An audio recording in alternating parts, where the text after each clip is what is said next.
If you're starting up a clothing brand right now, there's this manufacturing mistake that basically every single clothing brand makes. It is absolutely vital that I share this with you to prevent you from making this catastrophic mistake within your own clothing brand.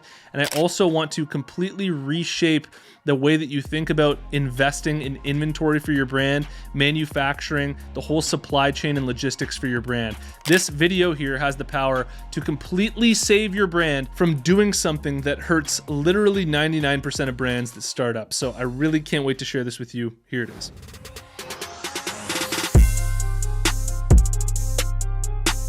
Apparel Success is sponsored by my buds over at Design Crowd. If you struggle with designs, I really recommend that you try them out. You post a project on Design Crowd, super sick designers from all around the world are going to compete for your project. You choose the winner, then you get that design plus revisions. I've literally sold thousands of these designs on my website and I got them all made through Design Crowd. If you're interested, head over to designcrowd.com/apparel to learn about the special offer that I have for you, or just use the discount code apparel when you post a project on Design Crowd. Okay, so straight up, the big mistake that most clothing brands make when it comes to manufacturing is over-investing in inventory when they first get started. And I have a completely new perspective that I want to share with you here that I think will literally blow your mind and completely reshape the way to think about this. Imagine there was a way that you could be investing in your inventory that would eliminate risk, that would cost you less money, and simultaneously increase the perceived value of your brand. The best way to do this is through actually investing in less inventory than what you think in your head right now. The reason why so many brands invest in too much inventory when they get started is because they get excited. They assume that their sales are going to be better than they are. They have unwavering faith and belief in designs that they're coming out with no proof of concept and no sales to actually prove that the market wants what they're trying to sell and that there's an actual product market fit. And so brands get really excited when they first start out and they invest in $10,000 worth of a design, or maybe even $5,000 or $2,000 worth in a design that maybe that's a lot of money for you. And you're putting up all of your money into this design and you're basically like committing fully to these designs. Well, what happens in almost all of these cases is the clothing entrepreneur launches their brand and they discover very quickly that maybe their product market fit wasn't as good as they thought it was. Maybe their designs could have used a little bit of adjustment here, or maybe the design wasn't perfectly made for their target market. And now they've committed so hard to all this inventory that they have, and they can't sell it because they launched with the wrong products and they're stuck with all this inventory that they can't sell through. So I want to help you by preventing you from making this mistake in a way that won't only prevent you from making this mistake, but it'll also simultaneously increase the perceived value of your brand. This is what I recommend that you do if you're investing in a new clothing brand and you're thinking about how much to invest in your new products, or if you already have a clothing brand and you're thinking about investing in new releases. Always order the minimum order quantity. Stock up on as little inventory as you possibly can that works with your supplier, that works with your manufacturer. The reason for this is that when you invest in less inventory, it costs you less money up front, which makes you more flexible to spend your money on marketing, to invest in other products into the future, to invest in whatever else you want to invest in with your clothing brand.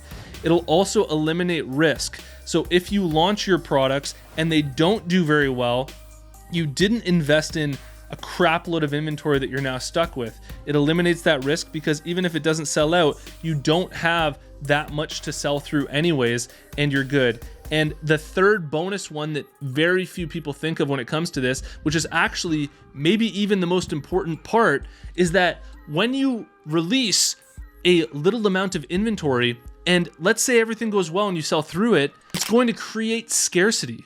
There's going to be a natural scarcity in your products, which is actually going to increase the value of your brand.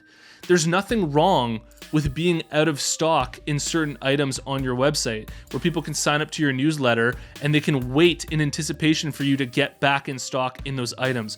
all that that's going to do is it's going to increase the value of your brand. It's not going to decrease it. The only reason to invest in a crazy amount of inventory is if you already have proof of concept, you already have enough demand that you need to work with something known as economy of scale, which is producing in bulk to get a very low price per unit at a high volume. But what most clothing brands do is they go straight for this theory of economy of scale right from the very beginning when you launch your brand and you don't have any proof of concept yet. And all that you're doing is you're investing way too much money, you're increasing the risk of your clothing brand and your own financial health of your brand, and you're also actually just making everything very abundant and plentiful. And we know that things become more valuable the more scarce that they are.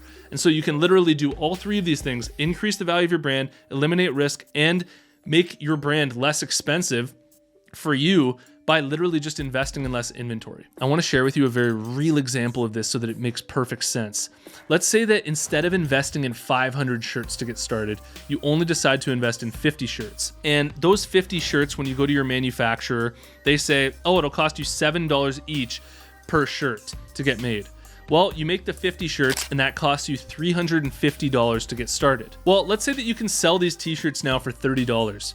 All that you'll have to sell is literally 12 t-shirts at $30 to make back your $350.